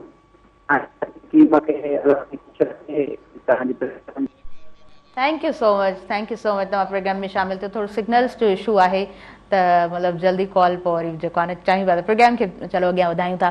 अच्छा जी, अज़ीज़ जुड़े साहब, अॼु जो ॾींहुं ऐं अॼु जो ॾींहुं हूअं न पुरजोश हिकिड़ो न हर को नौजवान नज़र अचे थो अवां जे लाइ जो ॾींहुं कीअं हूंदो आहे? अॼु ॾींहुं तव्हां ईअं सम्झो त आउं बि ईअं चवंदुसि त जीअं असांजूं 2 ईदूं वॾियूं हूंदियूं आहिनि, हिकिड़ी ईद उल फित्र आहे, ईद उल अज़हा आहे, पर हीअ आउं सम्झां थो त सभिनी खां वॾी असांजी ईद आहे। हिन ईद खे बाक़ाइदे ईद डे सेलिब्रेट कजे, पर उन सां गॾोगॾु जेको बि मकतब फ़िक्र जो माण्हू आहे, पोइ चाहे हू मिस्त्री राज़ो आहे, चाहे मतिलबु जहिड़ी बि फील्ड जो माण्हू आहे, उनखे पंहिंजे पाण सां वफ़ादारी करणु घुरिजे, ईमानदारी करणु घुरिजे, ऐं त असांजो जेको मुल्क आहे न यकीनन तरक़ी कंदो। माना असीं पाण सां अहद करियूं त असीं जंहिं मुल्क में रहूं था, पाकिस्तान में रहूं था, उन सां सिंसियरिटी सां, सचाईअ सां, ऐं इन में अॼु जे ॾींहं जे मुनासिबत सां इहा ॻाल्हि बि आउं चवंदुसि त अॼु जूं जेके असांजूं माउरूं आहिनि या असांजा जेके वालदेन आहिनि, उन्हनि खे पंहिंजे ॿारनि खे सोशल मीडिया जेका आहिनि उन ते थोरो कंट्रोल करणु घुरिजे। बल्कि आउं त ईअं चवंदुसि त अॼु मौज़म खे मिस पियो करियां, Moazzam in this time cadet college Petaro, शहज़ादी बि पंहिंजे प्रोग्राम में सेलिब्रेट करे पई, त जीअं उते बिल्कुलु मोबाइल फोन वोन अलो ई न आहे ॿारनि खे। त जेके असांजा टीचर्स आहिनि, जेके सर माफ़ कजो, पाण कंटिन्यू कयूं था, लाइव कॉलर आहिनि, उन्हनि खे बि प्रोग्राम में शामिल कयूं। हेलो, अस्सलाम वालेकुम। वालेकुम सलाम जी, भली कार चऊं था तव्हांखे, पंहिंजो नालो ॿुधायो, किथां खां ॻाल्हायो पिया? साहिब खान मरी, नूराबाद खां। जी जी, अदा छा चवणु चाहींदव?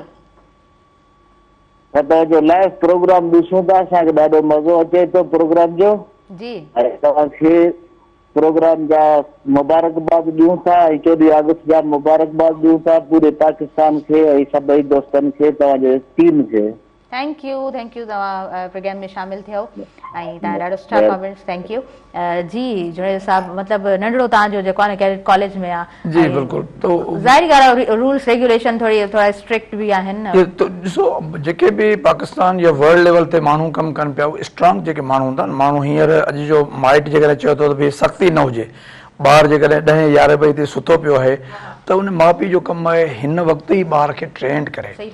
ऐं सोशल मीडिया जेका आहे उहा इंतिहाई ख़तरनाक आहे, उन में पॉज़िटिव पहलू बि आहिनि, नेगेटिव बि आहिनि। जेकॾहिं माउ ड्यूटी में वञे थी या सर्विस किथे करे थी, त पंहिंजे ॿार जी ख़बर ई न आहे। तमामु ज़रूरी आहे, मक़सदु ॾाढो सुठो हुजणु घुरिजे जेकॾहिं तव्हां ॿारनि जो फ्यूचर सुठो चाहियो था त। जी जी जी जी, अॼु लाइव कॉलर आहिनि, उन्हनि खे शामिल करियूं था। हेलो, अस्सलाम वालेकुम। वालेकुम अस्सलाम, मां क्या हाल है? अल्हम्दुलिल्लाह, आप अपना नाम बताएं, कहाँ से बात कर रही हैं? जिला तहसील जान गाँव मरियाला, मुस्कान दीदी। जी, बात कहाँ से कर रही हैं आप? मरियाला से। ओके, क्या कहना चाहेंगी आज के दिन के हवाले से? प्रोग्राम देख रही हैं? शेर और शेरी सुनाएंगे? जी जी, प्लीज सुनाइए।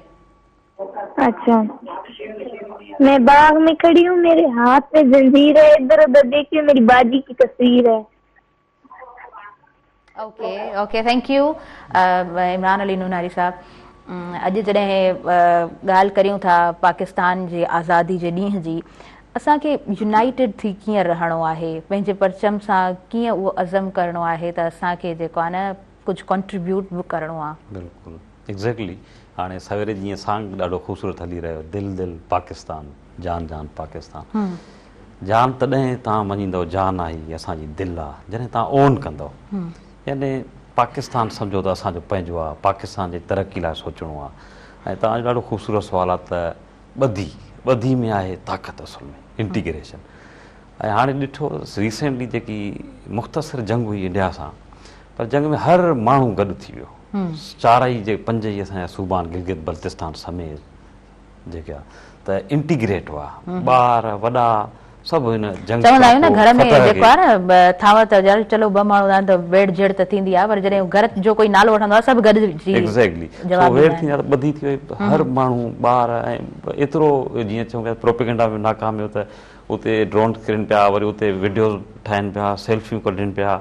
त इंटीग्रेशन त तमामु लाज़मी आहे, मुल्क जी ॿधी हुजे ऐं हिकु पेज ते हुजनि असांजी फ़ौज बि, असांजी सिविलियन गवर्नमेंट बि, ताक़त तॾहिं थींदी। ऐं हींअर अल्हम्दुलिल्लाह मुल्क जेको आहे त सही रस्ते में वञी रहियो आहे। जीअं सवेरे चयोसीं त जियो इकोनॉमिक तरफ़ हींअर दुनिया वञी रही आहे, असांजी इकोनॉमी ते मज़बूत हुजे, नेशनल सिक्योरिटी पॉलिसी अल्हम्दुलिल्लाह ज़बरदस्त आहे, फॉरेन पॉलिसी असांजी ख़ारजा पॉलिसी ज़बरदस्त आहे, असांजे ताक़तवर मुल्कनि सां, चीन हिकिड़ो वॾी ताक़त आहे, उन सां सुठा तलख़ात आहिनि, स्ट्रेटजिक जेको आहे तलकातनि ॿिए क़िस्म जा न, ऐं उन खां अमेरिकन तमामु वेझा थी विया आहियूं हींअर, क्लोज़ इमीडिएट वेरी। तारीख़ में शायदि ई को अहिड़ो टाइम आयो हुजे, हिकु ज़िया जो दौरु हुयो, छो जो रूस जंग विड़ी रहियो त असां सपोर्ट करायासीं अमेरिका जो उन टाइम, ॿियो 9/11 खां पोइ मुशर्रफ दौरान उहे स्टार थी विया, एपल ऑफ आहे। ऐं इंडिया हींअर मां चवंदुसि एपल ऑफ डिस्कार्ड, माना चवंदा आहिनि न अखियुनि खां परे रखो उन्हनि खे, उहो थी वियो आहे मिस्टर मूडी। त पाकिस्तान तमामु वेझो ख़ारजा पर ऐं न्यूक्लियर पॉलिसी असांजी मज़बूत आहे, न्यूक्लियर ताक़त अथऊं अल्हम्दुलिल्लाह। हाणे आहे क़ौम जी ॻाल्हि, क़ौम हिकु पेज ते हुजणु खपे। ऐं हींअर जीअं साईं ॻाल्हि कई, सवेरे पाण बि ॻाल्हि कईसीं, मार्का हक़, हक़ जी फतह 14 ताईं मल्हायूं पिया। सो इंटीग्रेशन ॿधी पाण में हुजणु खपे, हमागी हुजणु खपे, ऐं उहो हर माण्हू पंहिंजी फील्ड में पंहिंजो किरदारु अदा करणु खपे। आज़ादी त हिकिड़ी मिली आहे, पर अञा असांखे आज़ादी खपे थी। आज़ादी खपे थी करप्शन खां, आज़ादी खपे थी दहशतगर्दी खां, आज़ादी खपे थी एक्सट्रीमिज़म खां, ऐं आज़ादी खपे थी जेको बि बैड कल्चर आहे, ऐं उन ते असांजा हुकुमरान कमु करे रहिया आहिनि।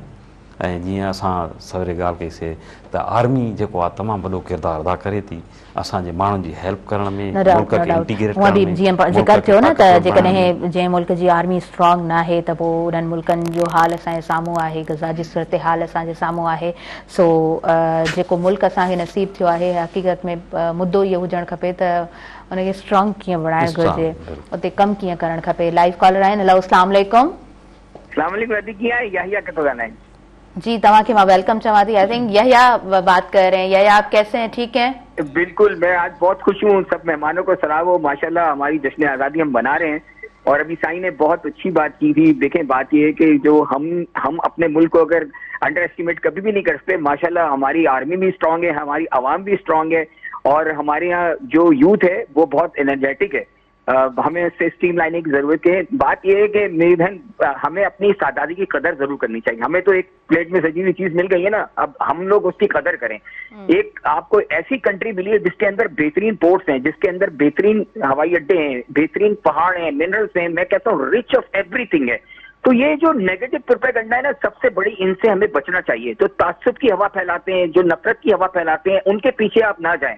सिर्फ आप सोशल मीडिया देख के अपनी चीजों को नहीं अखज़ करें, आप अपने दिमाग की बत्तियों को खोलें, अपने दिमाग को रोशन करें। आपको इर्द गिर्द चीजें सब अच्छी नजर आती हैं, क्योंकि अगर आप पॉजिटिव सोच रखेंगे तो हमेशा पॉजिटिव नोट ही मिलेगा आपको। तो मैं, जैसे आपके मेहमान भी बैठे हैं माशाल्लाह, बड़ी अच्छी बातें भी कर रहे हैं। मैं आज जो पाकिस्तान की पोजीशन है, मैं आप कहता हूं कि पाकिस्तान की पोजीशन अल्हम्दुलिल्लाह इज वेरी बेटर नाउ। पिछले दिनों से बहुत अच्छी बहस है। आपने एक ऐसी जंग जीत ली है जिसकी बुनियाद पे आप हर तरह से यानी आप सिफारती तौर पे भी, आप जंगी तौर पे भी लोगों को दुनिया में साबित कर दिए कि हम एक ऐसी नेशन है जो लड़ने की भी सलाहियत रखते हैं, लेकिन हम पुरअमन भी रहना चाहते हैं। तो मेरे, और खास तौर पे हम जो नौजवान हैं वो हमें इस मुल्क के लिए काम करें। आप सिर्फ मायूस ना हो, बल्कि इंशाल्लाह अल्लाह ताला आने वाला वक्त हमारे लिए बहुत बेहतर होगा। मेरा सवाल भाई से सिर्फ ये है कि ये है कि जो लोग नेगेटिव प्रोपेगेंडा फैलाते हैं और जो एक ऐसी ताज्जुब की हवा फैलाते हैं, किसी छोटे, अब जैसे मैं एक मिसाल दूं मेरी बहन, जैसे अब कोई एक्सीडेंट हो गया, भाई एक्सीडेंट है, उसमें कोई ताज्जुब की बात नहीं होती, उसमें कोई भी आदमी हो सकता है, इन्वॉल्व हो सकता है, कसूर किसका ये अलग बात होती है। तो जब तक हम अपने दिलों से ये निकाल दें, अल्हम्दुलिल्लाह हम सब प्यार मोहब्बत से रहने वाले लोग हैं। सिंध की धरती ने हर एक को जगह दी है और अल्हम्दुलिल्लाह यहाँ साथ रहते हैं, लेकिन इस किसी भी आप नेगेटिव प्रोपेगेंडा का शिकार नहीं है। हम सब में प्यार मोहब्बत है और इंशाल्लाह पाकिस्तान आगे ही बढ़ेगा। जी, आमीन आमीन। Thank you so much. यही कि मुझे ये बात बड़ी अच्छी लगती है कि ये हमेशा कहते हैं कि तव्हां जेको आहे न पॉज़िटिव रहो त तव्हांखे रिज़ल्ट्स बि उन ई तरह मिलंदा आहिनि। अक्सर असांखे जेको आहे न इन तरह जी ॻाल्हि प्रोग्राम में शामिल थी करे इहा चवंदो आहे। सो सर, तव्हां खां बेसिकली उन्हनि जो सवाल हुयो। सो सवाल तव्हां ॿुधो आहे? सवाल ॿुधो त बिल्कुलु, ऐं ॾाढी ख़ूबसूरत ॻाल्हि। नौजवान जो जेको किरदारु आहे ऐं मीडिया जो किरदारु आहे, ॿ वॾा अहम किरदार आहिनि। छो जो हींअर डिजिटलाइज़ेशन जो दौरु आहे ऐं ग्लोबलाइज़ेशन जो दौरु आहे। ग्लोबल विलेज थी चुका आहियूं, हिकिड़ो नंढो घर, हिन कार्नर खां हुन कार्नर ताईं, अमेरिका ताईं मिंट में ख़बर माण्हू खे पए थी। मीडिया, नौजवान जी पहिरियों ॻाल्हि कंदासीं त नौजवान बिल्कुलु हिकिड़ो स्ट्रांग पिलर आहे, ऐं नौजवान ई आहे जंहिंमें जोश हूंदो आहे, जज़्बो हूंदो आहे। चवंदा न जवानी हिकिड़ी घोड़े ते सुवार हूंदी आहे अंधे ते। तंहिंजे करे जेके इनकलाब वॾा वॾा दुनिया में आया आहिनि, उन्हनि में नौजवान जो किरदारु मेन रहियो आहे। ऐं तंहिंजे करे लीडर्स कोशिशि कंदा आहिनि जेका नौजवान खे उभारियूं, उन्हनि जी सपोर्ट हासिलु कयूं त जीअं अॻिते वठी वञूं। रस्तो वठूं। त अल्हम्दुलिल्लाह असांजो नौजवान बि ॾाढो टैलेंटेड आहे पाकिस्तान जो, सिर्फ़ु उन्हनि खे हिकिड़ी लीड करण जी ज़रूरत आहे। ऐं जो नौजवान खे जेकर लीडर सुठो मिली वञे ऐं लीड हिकिड़े सही रस्ते ते करे रोड में बि हिकिड़ो सुठो मिली वञे त ॾाढो बिल्कुलु टैलेंटेड नौजवान, बिल्कुलु नौजवान टैलेंटेड आहे। ऐं बाक़ी हाणे मीडिया जी जेके ॻाल्हि कयूं पिया सवेरे, त रिसेंटली हिन जंग 2-3 पहलुनि फ्रंट्स खे ज़ाहिर कयो आहे, प्रोपेगेंडा ॿियूं जेकी हुई रिसेंट, त मीडिया जो जेको आहे त जीअं सवेरे ॻाल्हि कयो त मिलिट्री स्ट्रेटजी, कॉन्फ्लिक्ट रेज़ोल्यूशन में, डिफेंस एंड स्ट्रेटजी में हीअं लेसन पढ़ाया वेंदा पाकिस्तान जी अचीवमेंट्स ते, मिलिट्री जी अचीवमेंट ऐं स्ट्रेटजीज़ ते। त ईअं ई मीडिया जेको किरदारु अदा कयो हिन जंग दौरान, ऐं जेको आहे त इंडिया वरी मीडिया उन जे कंपेरिज़न जेके कंदासीं त उन्हनि माना शुरू खां वठी नैरेटिव मीडिया ते ई पेश कयो अहिड़ो नफ़रत, जंग ऐं जेको आहे त हिकिड़ो ख़िलाफ़ दुश्मनी वारो ऐं कूड़ियूं ख़बरूं। ऐं तव्हां ॾिसंदव इंडियन चैनल ते रड़ियूं हूंदियूं, चीखूं हूंदियूं, हींअर त पूरी दुनिया जेको आहे सो चयो आहे त जेको आहे इन तरह जूं ख़बरूं हमेशह ई असांखे इंडिया जी तरफ़ खां मिलंदियूं रहियूं आहिनि। इहो ई त पाकिस्तान मीडिया अहिड़ो किरदारु अदा कयो। असां मेराण ते प्रोग्राम कयासीं, उन में 2-3 मां पाण बि हिन में शामिल, जी बिल्कुलु बिल्कुलु तव्हां शामिल, त अहिड़ो किरदारु अदा कयो। त ऐं चवनि था त इन जो बि हाणे लेसन्स ॾिना वेंदा, केस स्टडीज़ तौरु पढ़ायो वञे मुल्कनि में त मीडिया कहिड़े क़िस्म जो कीअं हुजणु खपे, यानी पाकिस्तान अहिड़ो किरदारु अदा कयो आहे। सो मीडिया जे ज़रिए हिकिड़ो पॉज़िटिव पैगाम वञणु खपे ऐं पाकिस्तान अमुन घुरे थो। हाणे बि असांजे लीडर जेके आहिनि उन्हनि जा बयानात आहिनि, या शुरू में क़ाइदे आज़म मोहम्मद अली जिन्ना जॾहिं आज़ादु थियो त हुनजो we want the peace with everyone, ऐं हर माण्हू हिकिड़ो आज़ादु आहे, पर बाक़ी असांजी पंहिंजी हिकिड़ी आइडियोलॉजी आहे, उनखे फोकस करणो आहे। जीअं सवेरे चयो पाकिस्तान का मतिलबु क्या ला इलाहा इल्लल्लाह, यानी इस्लामिक प्रिंसिपल्स ते क़ाइदे आज़म चयो असां हिकिड़ो ज़मीन जो टुकड़ो नथा चाहियूं, पर असां हिकिड़ी अहिड़ी लेबॉरेटरी चाहियूं था, बिल्कुलु हिकिड़ी अहिड़ी लेबॉरेटरी चाहियूं था जिथे इस्लामिक प्रिंसिपल्स जो असां एक्सपेरिमेंट करे सघूं, जिथे अमुन सां असां रही सघूं, जिथे असां पंहिंजी तरक़ी करे सघूं ऐं पंहिंजनि माण्हुनि खे सही रस्ते ते आणे सघूं। सो असां पीस चाहियूं था। बाक़ी इन ॻाल्हि को बि इनकार न आहियूं त डिफेंस जो असांजो हक़ आहे, छो जो जिथे अमन आहे त उते जंगियूं मौजूदु आहिनि, तंहिंजे करे सेल्फ डिफेंस जो त हिकिड़े इंडिविजुअल पर्सन खे बि राइट हूंदो आहे, हमेशह तयारु असांखे रखणु खपे, तयारी करणु खपे, रखणु, छो जो दुनिया जो सीनारियो अहिड़ो थी चुको आहे, दुनिया अहिड़े तरफ़ वञी चुकी आहे, थोरो हथियार मौजूदु आहिनि। बिल्कुलु बिल्कुलु, सो पंहिंजे डिफेंस ते त कमु करण ई घुरिजे। एग्ज़ैक्टली नुराई साहब, ॾाढी ख़ूबसूरत तव्हां ॻाल्हि कई आहे। असां वधंदासीं शॉर्ट कमर्शियल ब्रेक जी तरफ़, उन खां पोइ पाण कंटिन्यू कयूं था और व्यूअर्स काॾे न वञिजो, ॾिसंदा रहिजो अॼु जी इहा स्पेशल ट्रांसमिशन।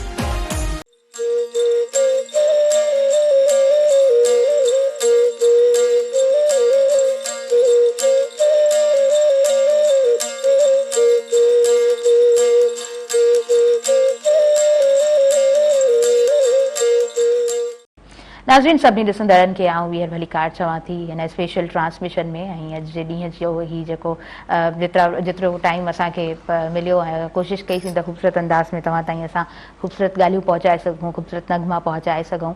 मरीना असां सां गॾु मौजूद है। मरीना जोसेफ, हम अगर यूनाइटेड होकर रहने की बात करते हैं तो ये पैगाम दुनिया तक कैसे जाए? यूनाइटेड होकर रहने में एक ऐसी ताकत है कि आप अकेले हैं तो आप उस तरीके से रिजल्ट्स नहीं ला सकते, लेकिन आपके साथ 2 मिल जाएंगे और फिर 2 के बजाय 3 मिल जाएंगे, होता है कि 1 और 1 11। और इसके साथ साथ जब आप अपने ग्रुप के साथ मिलके काम करेंगे तो आप तरक्की में और ज़्यादा अच्छे तरीके से बढ़ सकते हैं और फिर दुनिया देखेगी कि पाकिस्तान जो है वो तरक्की की किन बुलंदियों को छू रहा है। वाह, ज़बरदस्त ज़बरदस्त, ॾाढो ख़ूबसूरत आंसर ॾिनो आहे मरीना।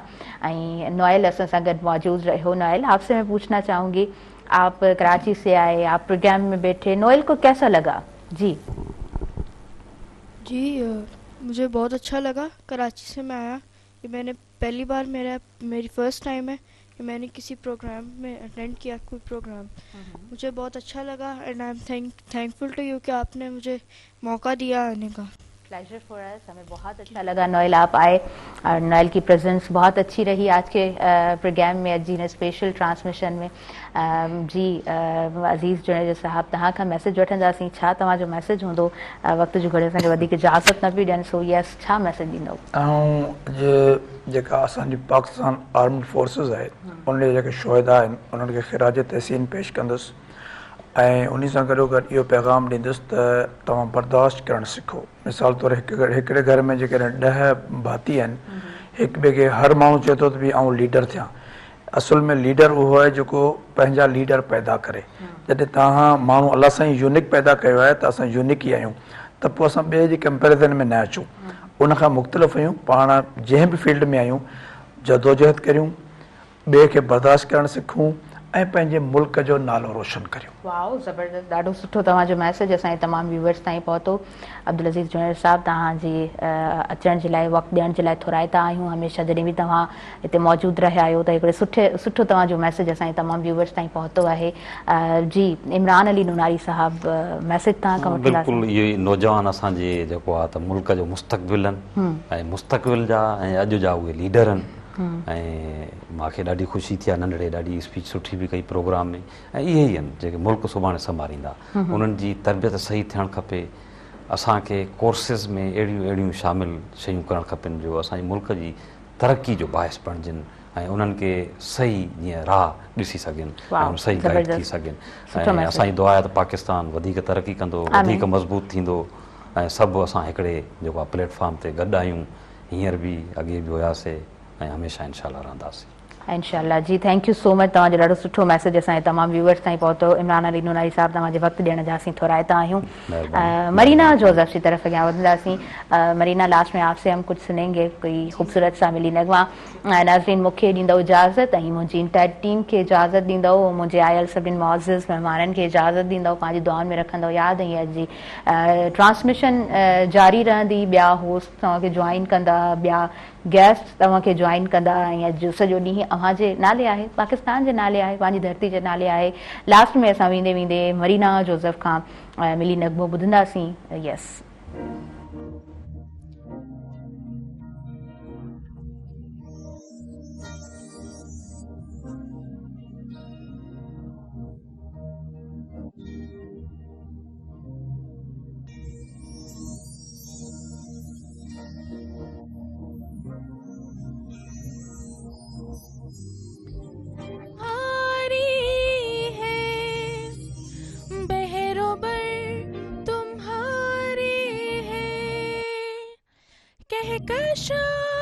के ये जाले राह गुजर तुम्हारे हैं, ये वतन तुम्हारा है, तुम हो पास बाइस के, ये चमन तुम्हारा है, तुम हो नग़मा खाइस के।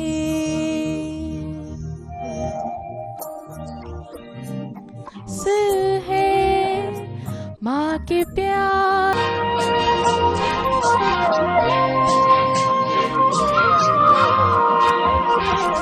रहमत की तरह सर पर बहनों की रिदाएं हैं, हिम्मत के लिए हमरा माओ की दुआएं हैं। रहमत की तरह सर पर बहनों की रिदाएं हैं, हिम्मत के लिए हमरा माओ की दुआएं हैं। हम पर रब का एहसान, हम पर रब का एहसान, हम जिंदा कौम है, पाइंदा कौम है, हम जिंदा कौम है, पाइंदा कौम है, हम सबकी है पहचान, हम सबका पाकिस्तान, पाकिस्तान, पाकिस्तान, हम सबका पाकिस्तान को मिटाएगा, उजाला बन के छाएगा। ये खित्ता इनकलाबी है, नई दुनिया बसाएगा। निदा कायद की है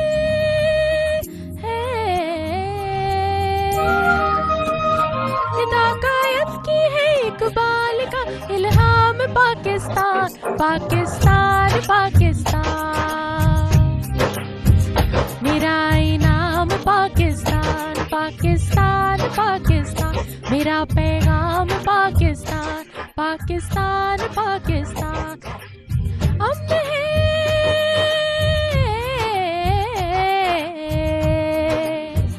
मोहब्बत, अमन है और अमन का पैगाम पाकिस्तान, पाकिस्तान, पाकिस्तान। मेरा इनाम पाकिस्तान, पाकिस्तान, पाकिस्तान,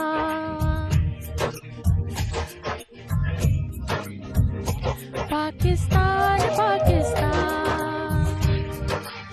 जब हमने खुदा का नाम लिया,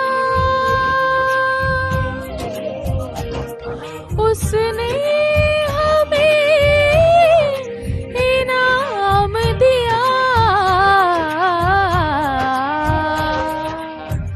मेरा इनाम पाकिस्तान।